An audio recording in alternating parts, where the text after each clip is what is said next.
folks. If you've been here before, welcome back. If you're new to my channel, welcome. My name is George Myhall, and this is the Office of Image Archaeology. This is a place where I do my best to preserve our history, both the good and the bad. Today I'm going to share with you a short segment of 35mm nitrate film. In 1932, film studio Metro Goldwyn Mayer sent 2 photographers to the island of Oahu. The purpose was to shoot some location footage for an up-and-coming World War I submarine warfare film titled Hell Below. The footage contains 3 historical scenes. All of it takes place on the south shore of Oahu at Pearl Harbor submarine base. But before we get into that, I'd like to share with you 2 other subjects of interest. First, I would like to thank both Pete Pinkney and Chris Penning. Recently, I created a Patreon account in an effort to produce the funds needed for new equipment here at the Office of Image Archaeology. These gentlemen, through their generous subscriptions, are helping to do just that. So thank you, Pete and Chris, for your participation, and it's greatly appreciated, I got to tell you. The second item of interest is a new acquisition that I made. My finder, James, just delivered this item, and I'm planning a video in the near future that will include all of the details I could discover about this World War I letter from an American pilot that was shot down during the war. I have to mention Chris Penning here again, because as a Tier 2 Patreon subscriber, he has access to the letter and is already doing his own research that will be included with what will make up the eventual video I produce. Well, I think that about covers it for today, so let's step into that little time machine in our minds and make a little visit to the submarine base at Pearl Harbor on December 4th and 5th in 1932. Thank you. In 1932, the movie studio Metro Goldwyn Mayer directed 2 of their photographers to Pearl Harbor on the island of Oahu. These men were there to scout and film locations that might be used in one of MGM's new movies. It was to be a World War I submarine warfare movie titled Hell Below. It was directed by Jack Conway and starred Robert Montgomery, Walter Huston, Madge Evens, Jimmy Durante, Eugene, Pallette, and Robert Young. The submarine that you see here with the designation AL-14 was actually in real life a Holland-class submarine built at the Union Iron Works located in San Francisco, California in 1918. This submarine played a part in both World War I and II and was designated S-31. Although her war record is very important, for our purposes we're only concerned with the years 1932 and 33. On the 2nd of May 1932, S-31 and her sister boat, S-32, completed their tours with the Asiatic Fleet and were then stationed at Pearl Harbor. While there in February 1933, S-31 took the fictional role of USS AL-14 for the submarine movie Hell Below. As the AL-14, she would sink a fictional German destroyer that was played by the retired USS Moody that was purchased from the Navy by MGM for the movie. The following still images are from my personal archive. A couple of years ago I purchased a pre-World War II photo album. It had been created in 1936 by a fellow that was serving on the submarine tender USS Bushnell AS-2. The sailor took some pretty historical photographs, and I hope to share all of them with you someday, but for now just a few related to this film. This image is from the fictitious AL-14 boat. You can see some of the crew members lounging at the stern. If I had a family member that was on the boat at that time, I'd be wondering if they were one of those men. My intention was to only use photos that were related to what is seen in the film. This image is only related in as much as it is a submarine and at Pearl Harbor, but this is one with a very historic, tragic ending. This photo was taken about the same time as our AL-14 and also at the submarine base in Pearl Harbor. This is the USS S-4, and on the back of the photo is written "Hard Luck" for a good reason. You see, on December 17th of 1927, she was accidentally rammed by the U.S. Coast Guard destroyer USS Paulding while on rum patrol near Cape Cod. S-4 had just surfaced when it was rammed and sunk, taking 40 men 102 feet to the bottom. It was discovered that 6 of the men were still alive when the rescuers arrived. There was a valiant attempt to rescue the 6 men, but it failed, the attempt almost costing the lives of 2 Navy divers. The S-4 was raised from the bottom just 3 months later on March 17, 1928, and decommissioned. She was recommissioned 8 months later on October 16, 1928. After repairs, the boat was appropriately converted to a test vessel for submarine rescue experimentation. On April 7, 1933, S-4 was decommissioned and laid up at Pearl Harbor. She was stricken from the Naval Vessel Register on January 15, 1936, and disposed of on May 15th by sinking. According to the back of the photo, it was shot March of 1936, just 2 months before she would be sent to the bottom for the final time. Something I just noticed while doing this script. Take a look at the strange-looking cylindrical tank behind the conning tower. My knowledge of submarines is pretty limited, but I believe that this object is part of the experimental apparatus installed and tested as part of the emergency escape tower after the S-4 was recommissioned. Okay, how about I get back to the primary purpose of this film? What you are looking at is a 35mm Griswold film splicer that was manufactured in the 1920s. I have mentioned before that what I do here is on a budget, so you'll understand why I repurposed this antique splicer and gave it a higher purpose.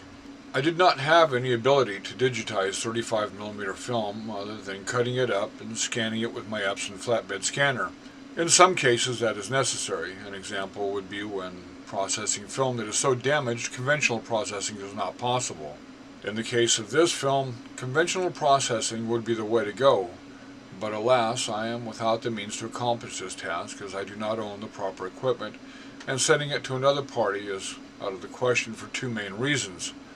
This is nitrate film, and shipping it is very difficult at best, and in my experience there is not one shipping service out there that is 100% reliable. Too many things I have shipped over the years have arrived either in pieces or not at all. So, my answer to this dilemma was to build myself a jig, or adapter if you will, that will make it possible to digitize this very rare antique film. In this case, I worked about 28 hours photographing each individual frame. The film runs only about 5.5 minutes. With that, you will understand why I have not processed the rest of my 35mm films. Are you tired of clicking through the commercials? Watch commercial free on Patreon. The link is below this video in the description box. And now back to the show. The first thing we see in this footage is the filming assistant with the clapperboard. But as he is moving away, I just noticed that we are not done with the S-4 submarine. As we zoom in, the number 4 is clearly legible, but I also believe the added experimental tower behind the conning tower is also visible. Behind the S-4 is the southeast lock. You can see the radio and water towers. It used to be a prominent part of the landscape, long gone from what is now a very busy joint base Pearl Harbor-Hickam.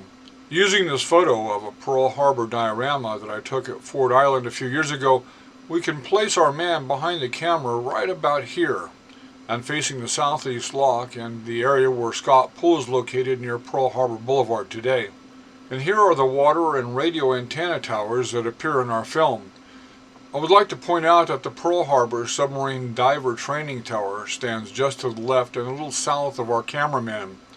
I point this out because it also appears in this film. I really like this little song.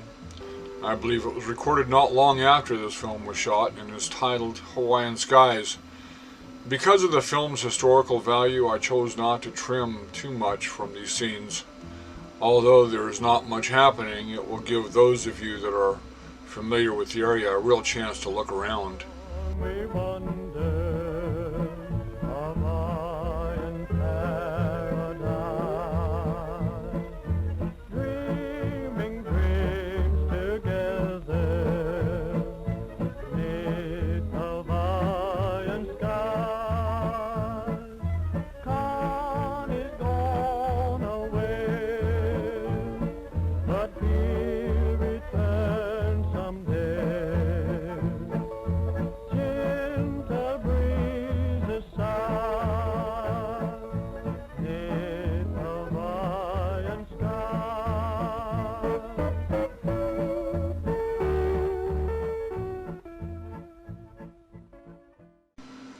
I mentioned earlier that 2 photographers were sent by MGM to film this footage.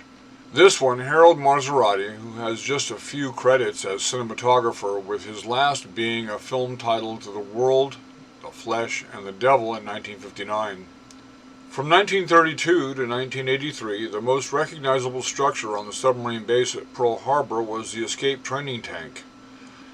Submariners learned buoyant ascent under controlled conditions in 80 feet of water in preparation for an emergency escape from a compromised vessel should it ever become necessary. The tower was completed in 1932 and decommissioned in 1983. Basically, the tower was a vertical tank that would be filled with water and simulate a sailor's ascent under emergency conditions. The sailor in training would put on what is known as a Steinke hood while in the airlock below the water-filled tank. Named for the inventor, Lieutenant Harris Steinke, the hood is basically an inflatable life jacket with a hood that covers a sailor's head, trapping within it hopefully enough breathable air to get to the surface. A valve would be opened that would fill the chamber with air, equalizing the water in the tank above and the chamber below. The sailor would then exit the airlock, and the buoyant air pressure in the Steinke hood allowed them to slowly rise to the surface.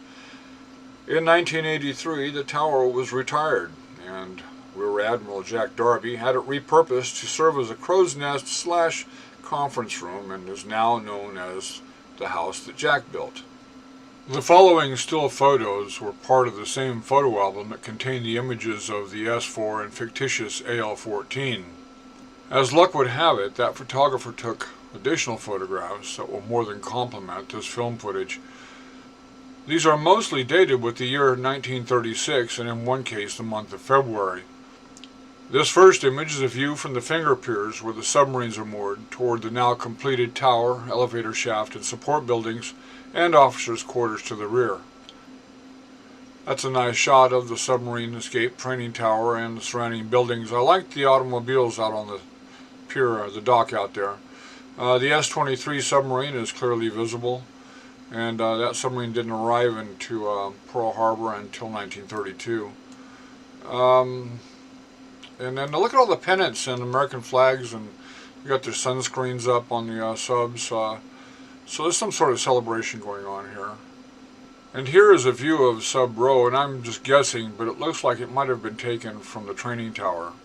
The S-19, S-24, and S-28 are pretty clearly seen in the photograph, but there are several that I can't make out. Whereas most of these photos are identified as being 1936, I'm baffled by this one. There is no elevator shaft attached to the tower in this shot. I would have to say that it was probably captured between March, when the tower construction was completed, and December of 1932, when the elevator construction was completed. Aside from that little mystery, this is a nice shot of the subbase from a boat in the southeast lock.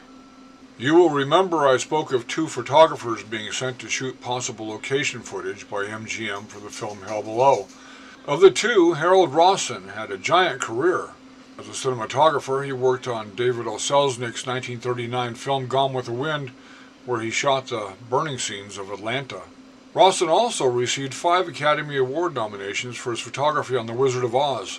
The lucky fellow was also married for a short time to that platinum blonde bombshell actress, Jean Harlow. In this scene, we're looking across Magazine Lock at what was once Kuahua Island before the fish ponds were filled in to create Kuahua Peninsula. I was able to identify this area as part of the Fleet Supply Depot on Kuahua Island. According to one map depicting the area in 1941, this low-set building was once a torpedo shop. This building and the one at the end on the right still appear to exist today, but what their function is I could not say. I believe our cameraman was standing on one of the submarines when taking this shot.